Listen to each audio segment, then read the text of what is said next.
Why do you ignore the biblical festivals that have clear scriptural commands to keep and observe while observing man-made festivals that have been proven to have pagan customs and traditions attached to them, and more importantly, with no biblical command or precedent to do so?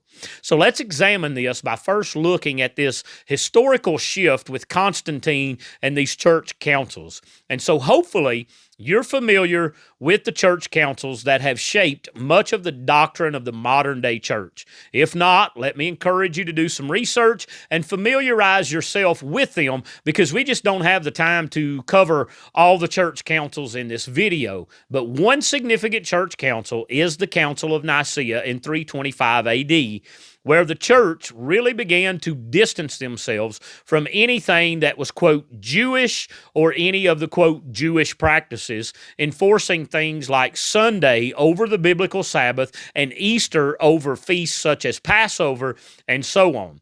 Now, Constantine, who was the emperor of Rome at the Council of Nicaea, he wrote a letter post-Nicaea condemning, quote, Jewish customs, as he called them, mandating separation that was punishable by the Roman authorities in any way that they really deemed necessary. And so the Roman emperor Theodosius the first in 380 AD, he made Christianity a state religion, banning Torah observances.